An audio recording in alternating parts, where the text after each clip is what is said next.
ያው ለዚህ ቋንቋቸው ተደበላለቀ። ይኸውልህ እንግዲህ ይታይ ግማሹ 300 ይላል፣ ግማሹ 600፣ ግማሹ 10 ይላል፣ ግማሹ 80። እንዴ ማን ቆይ በግድ ማን ነው ጻፉ ያላችሁ ወገኖቼ? ምንድን ነው የምትጽፉት? አሁን ይሄ ሁሉ አሁን አብዛኞቹ የሚጽፉት ኦርቶዶክሳውያን ናቸው። እያያቸው ኦርቶዶክሳውያን አሁን ፌማ የሚባለው ኦርቶዶክሳዊ ነው። ተቃጥለዋል። አየህ ይህን ተረት ስላወጣሁት 30 ብር ነው አይደለ? ኦኬ 30 ብር አይደል? ኦኬ ቲክቶክ የሚባለው 30 ብር። ይኸው የጌታችን መድኃኒታችን ኢየሱስ ክርስቶስ በሁለተኛ ጌታችን ኢየሱስ ክርስቶስ ለቤዛ ዓለሙ በመስቀል ላይ ተሰቅሎ ከጎኑ የፈሰሰው ደም ቅዱስ ዑራኤል በብርሃን ጽዋ ይልልሃል ደብተራው ዛቆበ በብርሃን ጽዋ ተቀብሎ በብርሃን መነሳነስ በመላው ኢትዮጵያ ወንዞቹና ተራሮቹን በሜዳ በመስኮቹም ላይ ስለረጨውና በተከዜ በጣና በባህር በአባይ ወንዝ ላይ ሁሉ ስለረጨው ኢትዮጵያ ይልልሃል። እንደዚህ ነበር ምናዜሙ፣ እንደዚህ ነበር ምናነበው። ህዝቦቿ የተቀደሱ ተራሮች የተባረኩ ሆነው በእግዚአብሔር ቸርነት የኢትዮጵያ ማርና ወተት የሚፈሱባት በተፈጥሮ የበለጸገች ሀገር መሆኗን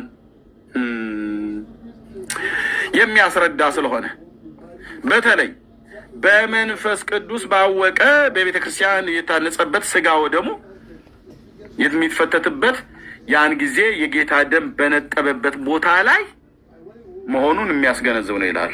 ኦርቶዶክሳን ቤተክርስቲያን በላይ የሰየመችው ቦታ የሰራችው አለ አይደል? ህንጻ ቤተክርስቲያን በሙሉ ያ ቦታ እሷ የሰራችበት ቦታ ዑራኤል የዛሬ 2000 ዓመት በጽዋ ቀርቶ አምጥቶ የክርስቶስን ደም በኢትዮጵያ ምድር ላይ ሲረጨው ደሙ በነጠበበት ቦታ ነው የተሰራው ብላ ተረት ታስተምራለች ለህዝቡ።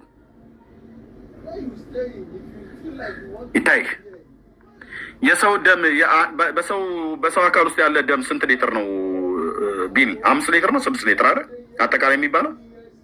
ያ ኦን አቨሬጅ ከ5 እስከ 6 ሊትር ከ5 እስከ 6 ማለት ነው። የኢትዮጵያ ስንት ነው ቆዳ ስፋቷ? አስቡት እንግዲህ በወንዞቹ በተራሮቹ በሸለቆ በእንትን ቦታ ሁሉ ነው ረጨው ብሎ ያሉት።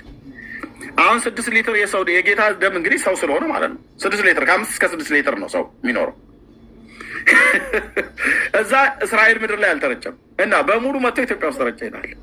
ይሄ ተረታም ትውልድ ተረት። አንተ የኦርቶዶክስ ቤተክርስቲያን ማለት የተረት መፍለቂያ